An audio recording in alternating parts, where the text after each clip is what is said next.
talk about levels of economic integration. They basically put it as a bullseye target. Free trade area is the least integrated. And that would be like NAFTA or some of these other free trade areas. Customs union is a little bit more integrated, common market. The economic union, that would be like the European Union, where it's free movement of capital and human resources throughout all of Europe.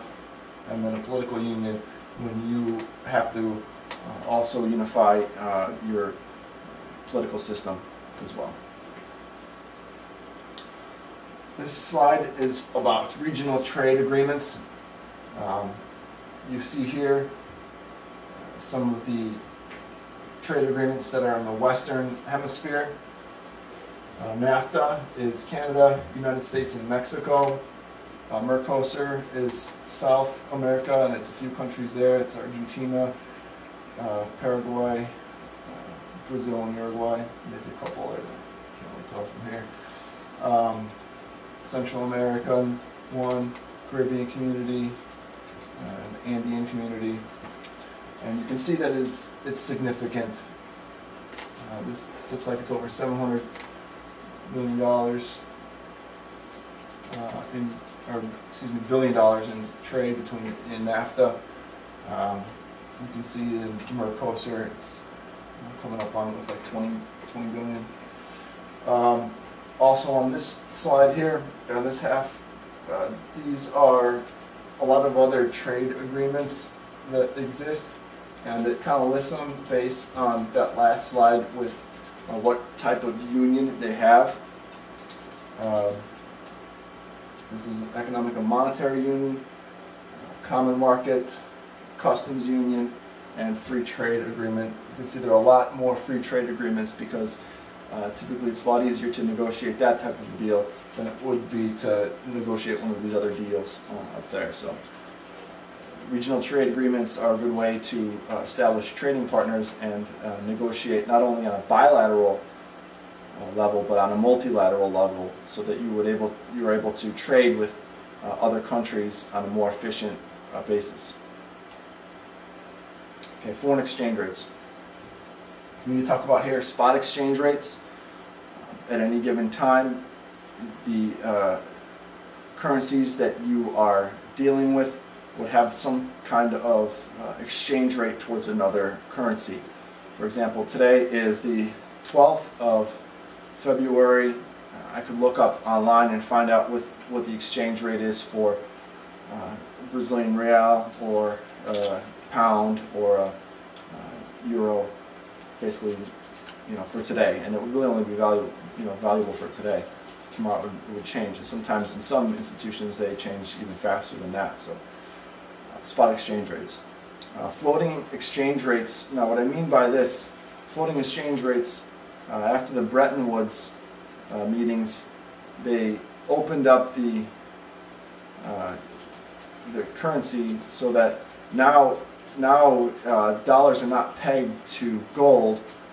Gold is not a standard, and in fact it is a floating currency, so that other countries, for example Great Britain, they don't peg their currency to the dollar. So you can't say that today $1 is 2 pounds, or excuse me, 1 pound is $2. Tomorrow will be the same, 1 pound is $2, and the next day, and the next day, and the next day. It's a floating currency. It changes. Peg exchange rates. There are still some countries that do peg their currencies. Basically, when we were talking before about the different types of union agreements, when you go into monetary unions and some of these trading agreements, you are not allowed to peg your currency to another currency. But now, if you're trading on your own and you have bilateral agreements with all the other countries that you do business with, essentially there's no global police, so no one can say, no, you can't peg your currency to that. So this is a bone of contention that we have right now, the United States has with China, and that there's a lot of pressure on their exchange rate that they're not willing to budge on. So it is still a topic of discussion because some countries do still peg their currencies. Now, it's not so much pegged to the dollar, but it might be pegged to a basket of currencies where the Chinese yuan could be pegged against an average of a certain percentage of United States dollars, a certain percentage of euros, a certain percentage of Great Britain pounds, and a whole bunch of other currencies, and then China would peg their currency to that. There are also what are called dollarized economies. An example of that is Ecuador, where their economy runs on United States dollars. You can go to a store and purchase with them, and that is the currency they use for everyday business. The importance of foreign exchange rates is that, for our discussion, there is inherent risk in accepting payment from another currency.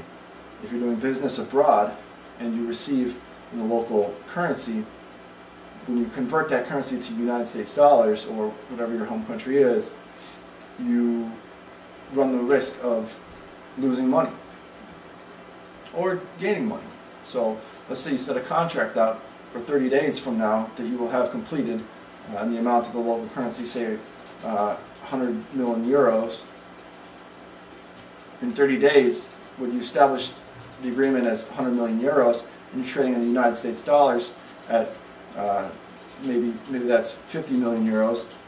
Let's say that the exchange rate changes, and then at that point, at the end of the 30 days, it's still 100 million euros, but now that 100 million euros is only worth $30 million. So now you're losing money because of the exchange rates. It's something to consider when you're doing global business.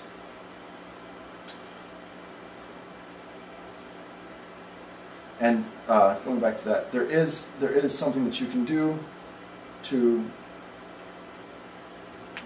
combat that. Futures. You can buy futures, and we're going to get into that right now. Okay.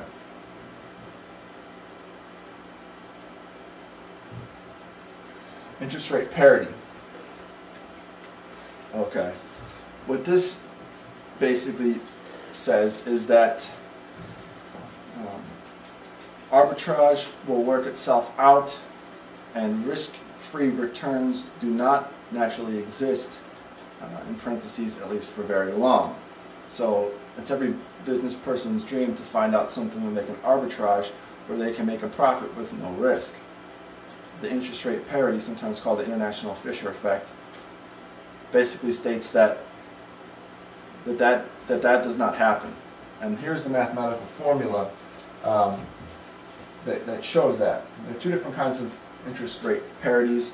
The top one here I have is a covered interest rate parity, and the bottom one is an uncovered interest rate parity, but essentially they're the same thing. So, okay, what it is, it says that the interest rate, for example, in the United States, is equal to the top is the future exchange rate divided by the spot exchange rate, because this is a covered one, of your other country, of whatever other currency that you're doing business in. So if you make